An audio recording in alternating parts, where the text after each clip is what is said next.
बन जाता है कन्या के लिए श्रेष्ठ वर। ध्यान से सुनना आप सभी ज्ञानी महापुरुष बैठे हैं। राजा का ये परम कर्तव्य बनता है अपनी कन्या के लिए श्रेष्ठ वर। अब वर का चुनाव कैसे करना है, उसके लिए राजा 3 तरह का स्वयंवर करता है। पहला बोले सौर्य शुल्क स्वयंवर, दूसरा बोले लक्षित स्वयंवर, तीसरा बोले इच्छित स्वयंवर। 3 तरह का स्वयंवर। ये राजा, क्योंकि इस समय राजा जनक राजा के पद पर है और राजा अपनी बेटी का विवाह 3 तरह से करता है। कैसे करता है बोले लक्षित, इच्छित और सौर शुल्क। यहां पर जो आप देख रहे हैं ये स्वयंवर ही है। ये कैसा है बोले स्वयंवर ही है, पर इस स्वयंवर में सौर शुल्क लग गया है। बस इतना सा अंतर है। जिसे आप धनुष यज्ञ कह रहे हो पंडित जी, उसी को मैं सौर शुल्क कह रहा हूं। रही बात आपने यज्ञ की चर्चा की, आपने कई प्रकार के यज्ञ गिनाए। यज्ञ 108 प्रकार के होते हैं। बाजश्चमे, प्रसवश्चमे, प्रयतिश्चमे, प्रसिद्धिश्चमे, धीतिश्चमे, क्रतुश्चमे, स्वरश्चमे, श्लोकश्चमे, श्रवश्चमे, श्रुतिश्चमे, ज्योतिश्चमे, स्वश्चमे, जजनेन कल्पन्ताम। 108 प्रकार के यज्ञ होते हैं। इदम विष्णुर विचक्रमे त्रेधा निदधे पदम्मा समोढ़मस्य पाकं सुरेश स्वाहा। यज्ञ की विधान क्या है? यज्ञ शब्द की व्युत्पत्ति कहां से हुई बोले यजन धातु से। पंडित जी आप मन में ये विचार न करना कि बाणासुर अपने ज्ञान को बखार रहा है। क्यों? क्योंकि आपने जो शब्द चुना है वो शब्द बड़ा कठिन आपने चुन लिया है। अब चुन लिया है आपने, और अगर मैं उस शब्द को हटा देता हूं तो बाणासुर माने बेकार। इसलिए मैंने उस शब्द, क्योंकि आपका चुनाव जो हुआ वो थोड़ा खतरनाक दिशा में चला गया। ये चुनाव अगर गुरु जी के द्वारा होता तो उसमें कुछ आनंद दूसरा होता। पर चलिए अब आपने चुनाव कर लिया है तो मैं उसी शब्द को लिए ले रहा हूं। बहुत ही शानदार अभिनय है। बाणासुर और रावण के रूप में दोनों ही अभिनेता शीर्ष हैं और इनको पुरस्कार प्राप्त हुआ जिसे घोषित करना मैं अपना धर्म समझता हूं। 20 रुपए अंकित पोरवाल जी, मेला प्रभारी रामलीला समिति इंदिरा नगर, इन्होंने बाणासुर जी को प्रदान किए हैं। और 25 रुपए आयुष अग्निहोत्री जी इंदिरा नगर से, इन्होंने रावण जी को, और 25 रुपए आयुष अग्निहोत्री जी ने बाणासुर जी को प्रदान किए हैं। 50 रुपए योगेंद्र तिवारी जी ने रावण जी के अभिनय पर, और 50 रुपए योगेंद्र तिवारी जी ने बाणासुर जी के अभिनय पर प्रदान किए हैं। और 50 रुपए संजय सिंह जी ने जनक जी के अभिनय पर प्रदान किए हैं। और संजय सिंह जी ने 500 रुपए, जो संजय सिंह जी प्रबंधक doctor Narendra Saraswati inter college पुराना शिल्ली रोड, इन्होंने 500 रुपए रामलीला समिति इंदिरा नगर को प्रदान किए हैं। इन सभी सदस्यों को बहुत बहुत धन्यवाद, बहुत बहुत साधुवाद है। कम लोग हैं पर हमें एक बात याद आती है कि स्तंभ 4 ही होते हैं और उस स्तंभ 4 में इतना बड़ा आकार दे दिया जाता है कि हजारों लोग उस पर विश्राम कर सकते हैं। तो ये 4 स्तंभ के रूप में आप बैठे हैं, हृदय से आपका आभार व्यक्त करते हैं। तो पंडित जी यज्ञ की जो चर्चा, तो यज्ञ शब्द कहां से बना? तो उत्तर मिला यजन धातु से यज्ञ शब्द। यजन माने पूजन, यज भज, तो भज धातु, यज धातु, तो यज धातु से यजन बना है। और यजन ही यज्ञ है। यज्ञ का अर्थ आहुति नहीं है। जैसे गीता में एक श्लोक कहा गया, ब्रह्मार्पणम ब्रह्मावीर ब्रह्माग्नो ब्रह्मणा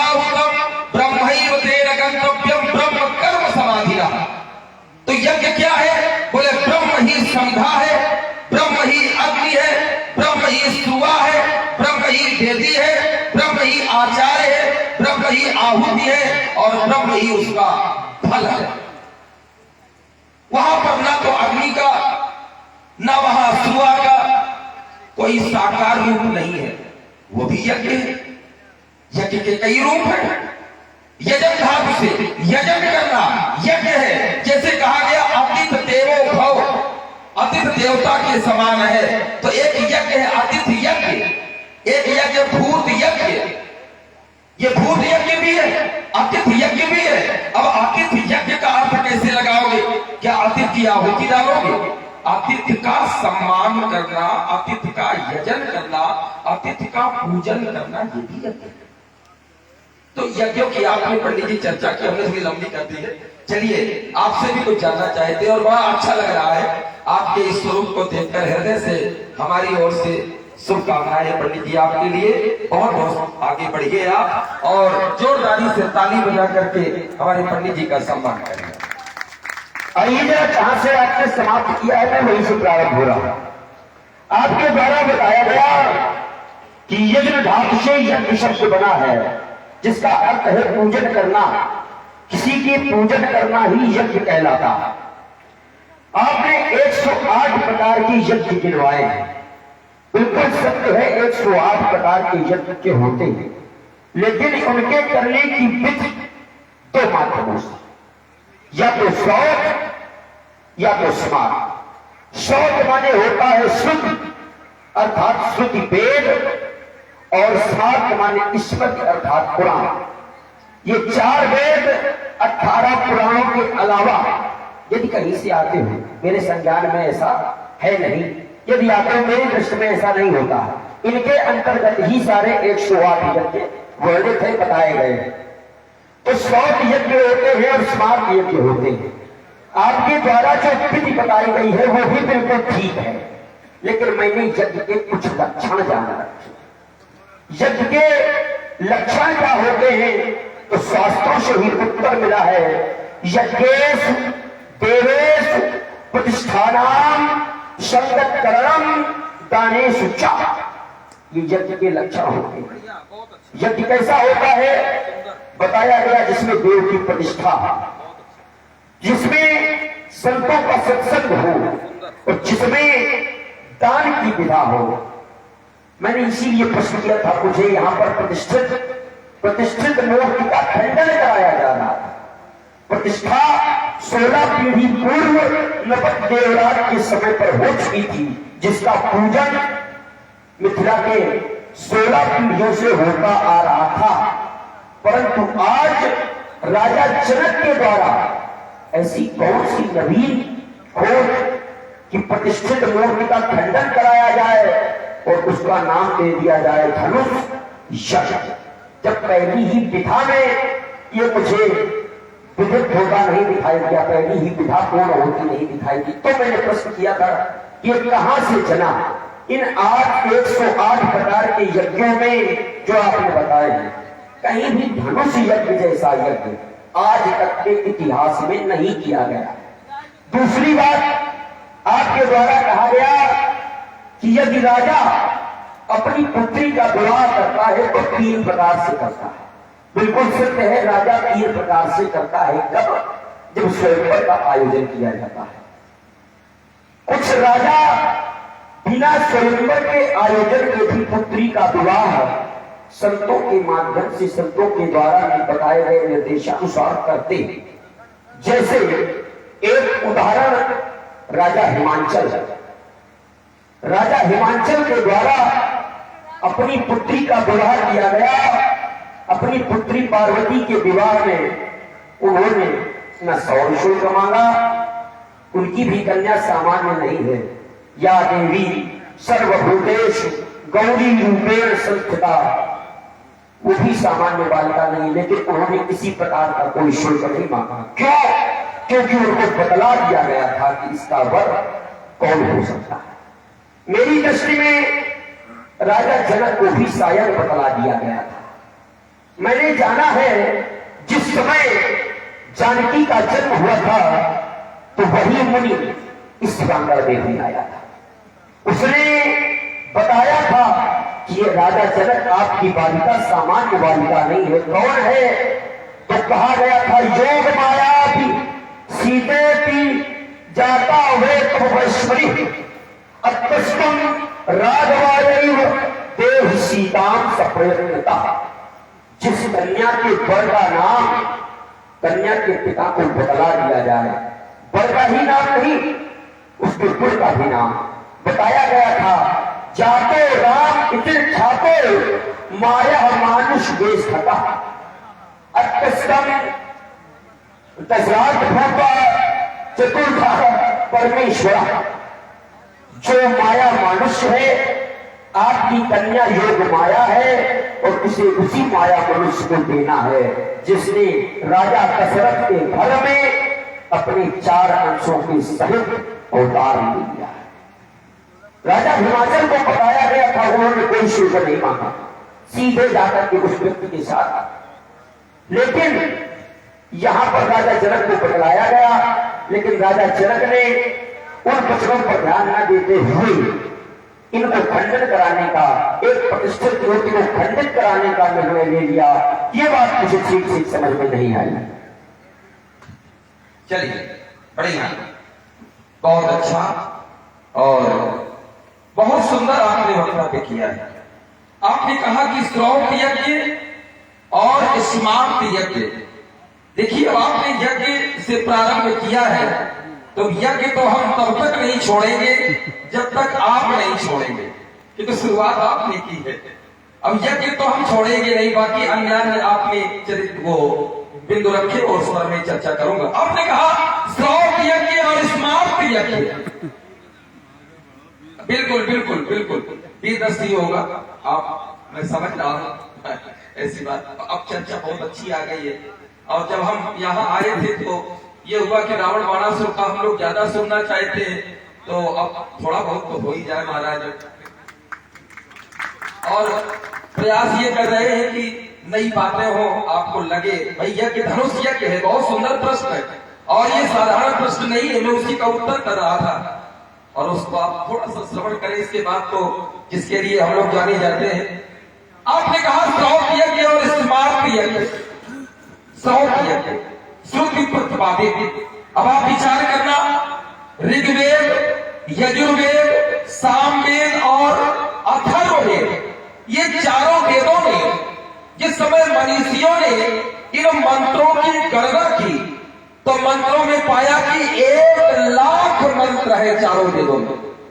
पंडित जी, 1,00,000 मंत्र है चारों वेदों में। 1,00,000 मंत्रों में 3 भाग किए गए।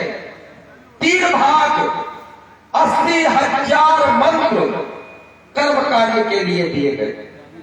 इसलिए जब कोई कहता है कि कर्मकांड विशेषज्ञ, तो आपको मैं एक नया चिंतन दे रहा हूं। बड़े सुधी समाज के लोग बैठे हैं, अगर कोई आचार्य अभिमान में आकर के, श्रद्धा आप ज्ञापित करिए, पर अगर अभिमान में आकर के ये कहे कि कर्मकांड विशेषज्ञ, तो उससे बस इतना ही पूछना है कि कर्मकांड में कितने हजार मंत्र है, तो उत्तर मिलता है 80,000 मंत्र। 80 मंत्र कंठस्थ करके अगर कोई कहे कर्मकांड विशेषज्ञ हो गए तो कहीं ना कहीं ये असत्य है। इसलिए जब अभिमान की कोई बात आ जाए, इसलिए हमारे धर्म ग्रंथों में सबसे बड़ा अगर कोई कांड है वो है कर्मकांड। इतना साधारण नहीं है कर्मकांड। ये यज्ञों के प्रतिपादित जो सूत्र है 80,000 मंत्र कर्मकांड के, 16,000 मंत्र उपासना कांड के और 4,000 मंत्र ज्ञान कांड के, वही है वेदांत। ये 4,000। तो श्रुति प्रतिपादित आपने कहा कि वैदिक और लौकिक, हाँ 2 तरह के। आपने कहा कि हमने ये सुना है कि यज्ञ में दानेषु सूत्र आपने पढ़ा है। आपने कहा कि देव प्रतिष्ठा, देव प्रतिष्ठा और दानेषु विचार करना।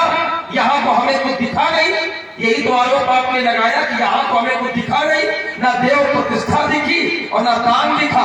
पंडित जी, ये चिंतन का विषय है, ये योगी राज का समाज है।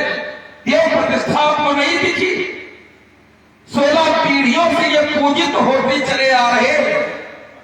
देव प्रतिष्ठित नहीं है। पूज कौन रहा है? बोले राजा जनक। राजा जनक के पूर्वज पूजते हैं राजा। तो ये राजा है कौन? बोले सर्वदेव मयो नपः, सर्व वेद मयो विप्रः। ईमानदारी से विचार करना पंडित जी, जिस राजा के शरीर में समस्त देवता, सर्वदेव मयो नपः, जिस राजा के शरीर में ही समस्त देवता है और वो राजा धनुष की पूजा कर रहा है, तो देव प्रतिष्ठा क्या? वेदी बना करके स्थापित कर देना मात्र ही देव प्रतिष्ठा है। जिस राजा का स्वरूप ही है सर्वदेव मयो नपः, वो राजा चक्रवर्ती सम्राट, या ये कह दिया जाए देवराज से लेकर अभी तक। तो विचार यहां करना है। आपने हिमाचल की बात ली, बोले वहां स्वयंवर नहीं हुआ। आपने राजा जनक की बात ली, बोले वो नारद जी ने आकर के कहा योग माया किसी देती जाता वही तो अवेशमणि। बढ़िया है पंडित जी, बढ़िया है, आपकी तैयारी बहुत अच्छी है, बहुत अच्छा आपने चिंतन दिया। पर विचार करना, इसी में एक शब्द छिपा हुआ है। योग माया की नारद ने कहा योग माया किसी देती जाता वही तो अवेशमणि। तो अतस्त्वम राघवायैव देहि सीताम प्रयत्न, यत्नतः और प्रयत्नतः, यत्न करना और प्रयत्न करना। जब प्रा उपसर्ग जब लग जाता है तो उस शब्द का महत्व पंडित जी बढ़ जाता है। तो यहां यत्नतः नहीं है। नारद ने क्या कहा? बोले प्रयत्नतः, लौकिक जगत का किया गया कार्य यत्नतः, यत्न पूर्वक, और अलौकिक जगत का किया गया कार्य प्रयत्नतः। शब्द उसमें जो लगा है, लेकिन नारद की वाणी है, नारम ज्ञानम ददाति इति नारदः। तो नारद का शब्द है, यत्न से नहीं।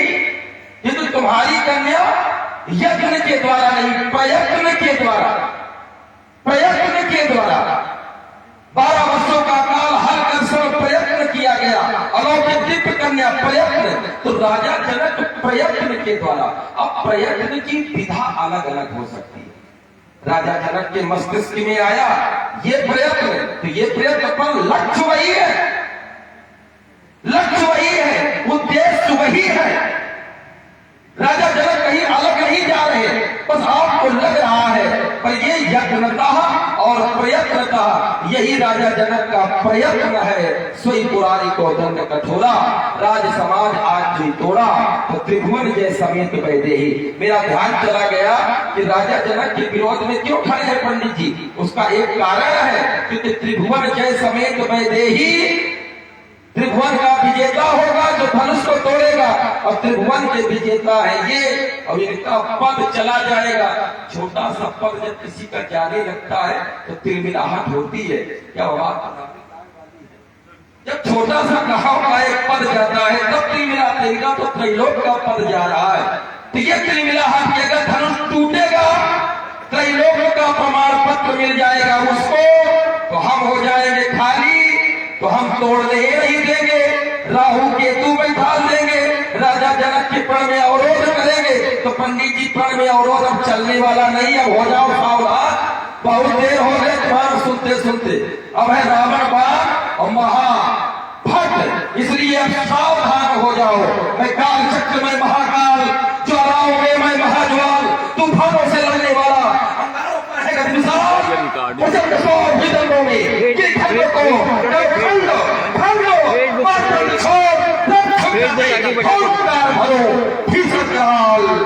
काल चक्र में महाकाल, काल चक्र में आपके द्वारा वार्ता में पदक्षेप किया गया है और रस का परिवर्तन किया गया है, तो मैं भी उसी रस की ओर प्रस्थान करूंगा। लेकिन आपके द्वारा अंत में बहुत सुंदर वार्ता की गई थी, उस पर कुछ चिंतन, कुछ प्रकाश डालते हुए आपके द्वारा ऐसा बतलाया गया कि राजा जनक जो कर रहे हैं वो प्रयत्न पूर्वक, यत्न लौकिक के लिए और प्रयत्न अलौकिक के लिए। तो मैं विचार करने लगा क्या इस प्रकार का प्रयत्न करना चाहिए? वो भी एक राजा जनक जैसे ज्ञानी राजा को, एक योगी राजा को जबरदस्ती प्रयत्न बदला करके ही दिया गया। जिस समय 16 दिन ही पूर्व ये दिए गए थे तो वो प्रयत्न बताया गया था। भाई देवराज एक बार भगवान शंकर जी के पास गए, राजा नल के ज्येष्ठ पुत्र। शास्त्रों में वर्णन मिलता है देवराज ठाकुर ज्येष्ठ महीपति भगवान हस्ते लगते महात्मना। शास्त्रों में वर्णन मिलता है देवराज भगवान शंकर के पास गए और उन्होंने ऐसा विनती करी कि मैं उसके दर्शन करना चाहता हूं जिसका सुमिरन आप अपने अंतर्मन में करते हैं। तो शंकर जी अपने अंतर्मन में किसका सुमिरन करते हैं? शास्त्र कहते हैं मंगल भवन अमंगल हारी और उमा सहित ही जपत पुरारी। भगवान शंकर उनका दर्शन करते हैं। शास्त्रों ने कहा देवराज ने पर भगवान शंकर से तपस्या करी, कैसे करी? इसको ठीक करो थोड़ा। देवराज ने भगवान शंकर से तपस्या करी और कहा मैं उनके दर्शन करना चाहता हूं। और भगवान शंकर ने प्रसन्न होकर के इनको दिया और दे करके कहा कि जाओ जा करके इनका पूजन करो। तो प्रयत्न ये करना था पूजन। जिसकी पूजा बताई गई हो उसको तोड़वा दिया जाए।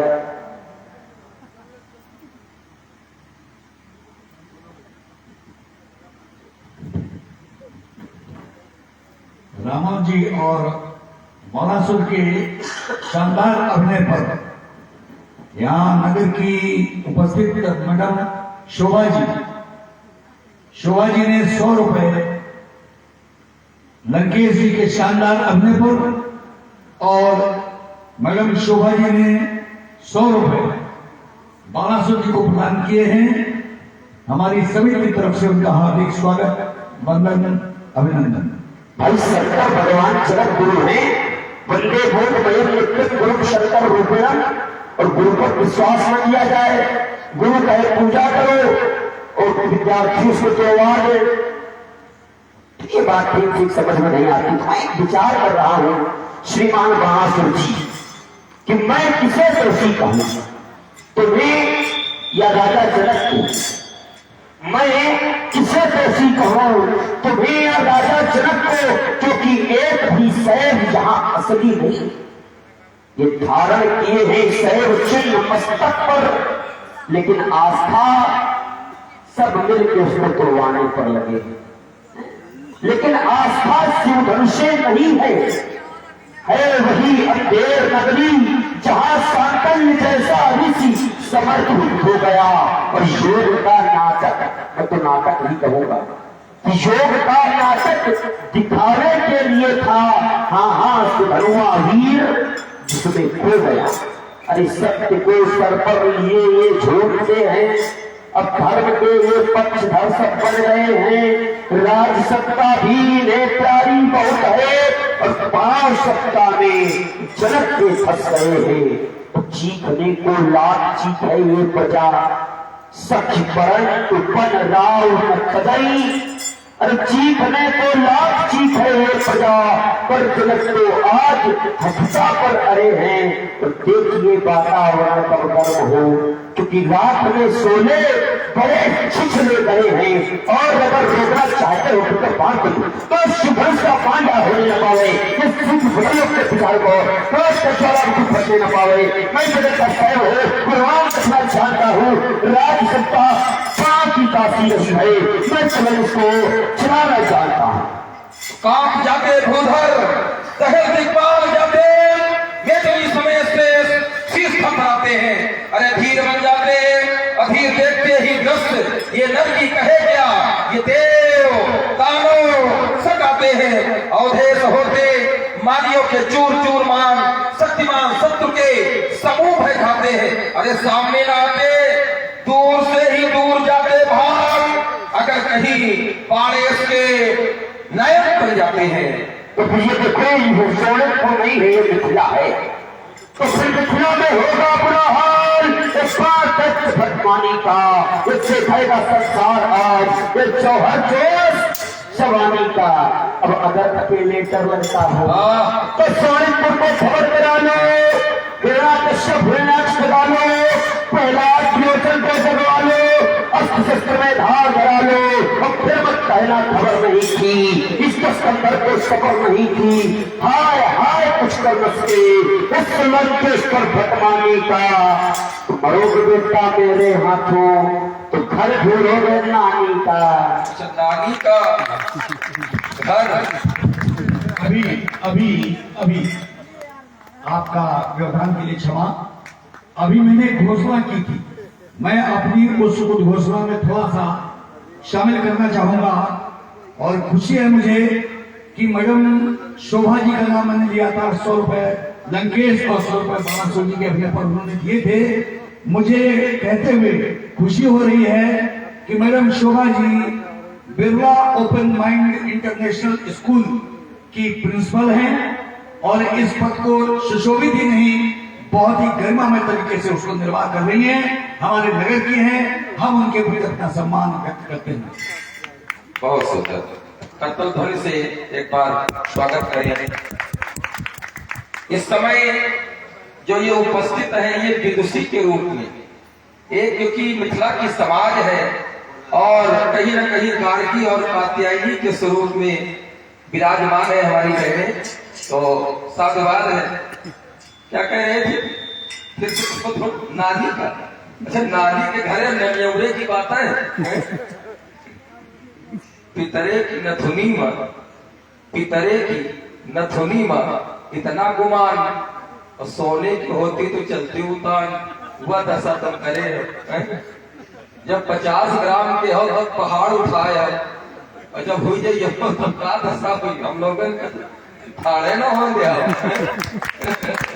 चलिए, बहुत सुंदर, बहुत अच्छा। खींच लाओ अंबर से दिलकर दिवाकर को, अरे खींच लाओ सरकार सर फेस को पताल से, खींच लाओ दिलकर दीपाल को दिशाओं से, खींच लाओ सत्य को महाकाल के बल से, खींच लाओ 49 पवन के प्रबल वेग को, खींच लाओ पुच्छल तारों को ज्वाल से, खींच लाओ लंका से को मुख अकंपन कुल सरक धूम के अतिकाय एक एक जगजीत सक, खींच लाओ लंका से। अरे वीर बाकुल बलवानों को पाला पड़ा है आज बल्लभ के नाम से, बल्लभ के नाम से, ये बल्लभ के नाम से। बेटा नाम लौटे तो पाप नादानी का ये पूरा वक्त करोबार। देखो चोर चलानी का ये गुरुशंकर का अपमान हो रहा इस चढ़ती हुई जवानी में। और इससे अच्छा डूब मरो जाकर चुल्लू भर पानी। तो लंकापति अरमान बुझा लो, लंकापति अरमान बुझा लो, दिखला जोर जवानी का, अरे मेरे हाथों मारे जाओ।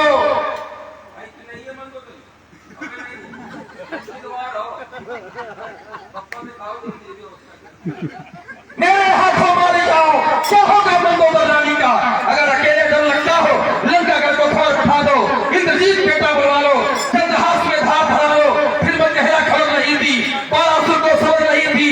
हाय हाय कुछ न पाया बारासुर बंसाली का, चल जाएगा पता तुम्हें बंसुर के गहरे पानी का। तो फिर टूटेगा शाम सारा निकला प्रेम जाएगा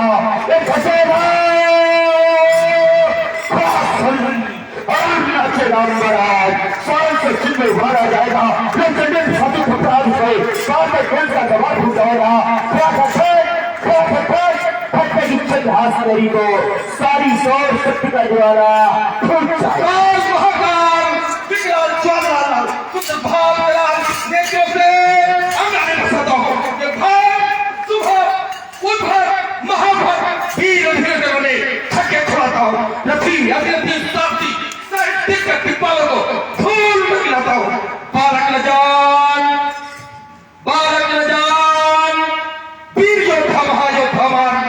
ये बाढ़ है अशोक, किसी से भर खाता हो, किसी से भर खाता हो, किसी से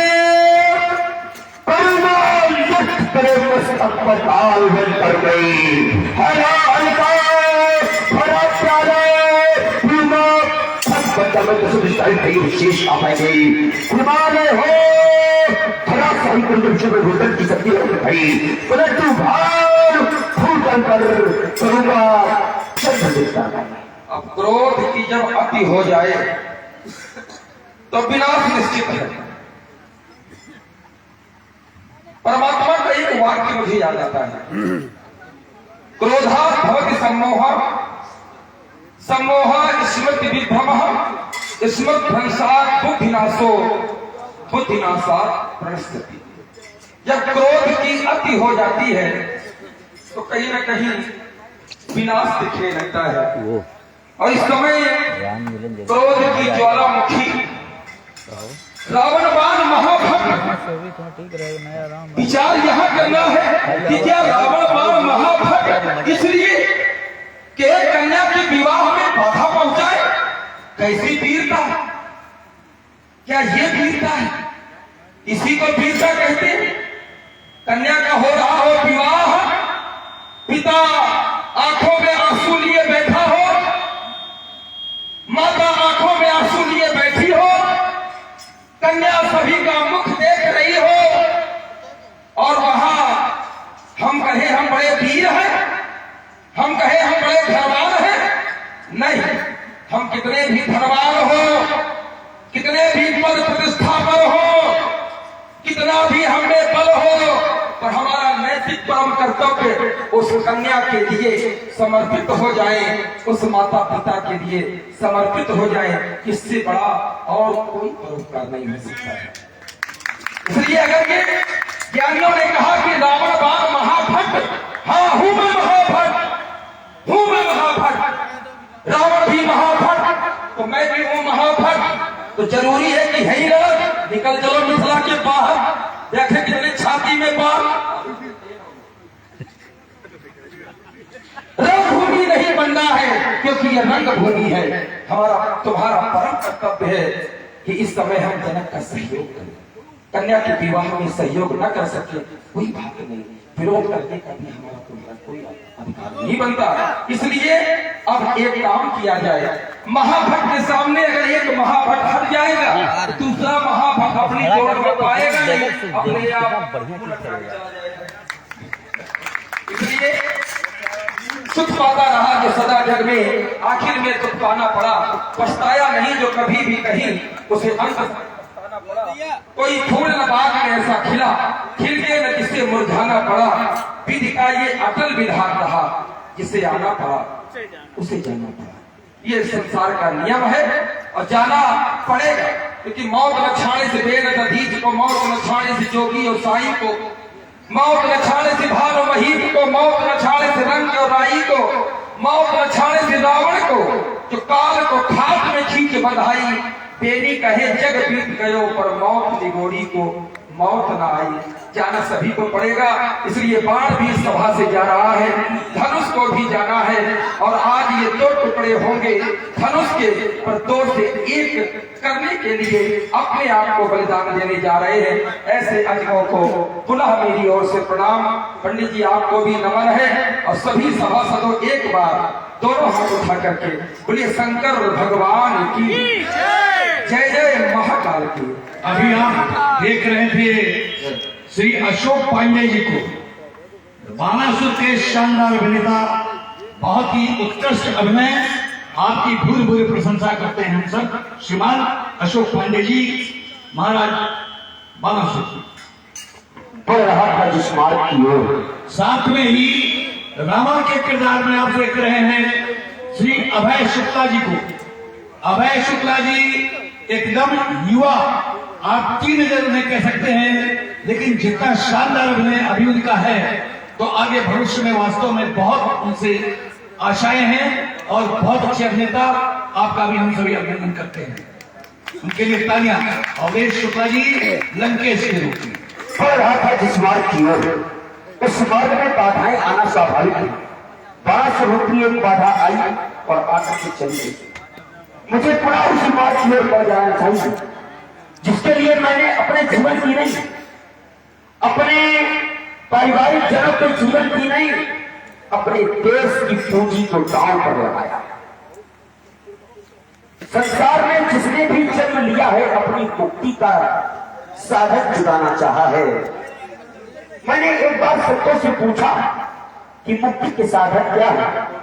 संतों ने बताया ज्ञान और वैराग्य। विचार किया कि यदि सागर में सेतु बना हो तो पीपीलिका अर्थात चींटी भी सागर को पार कर सकती है, लेकिन अगर समुद्र में सेतु न बना हो फिर जो सागर को पार करे बस उसी का नाम तो है।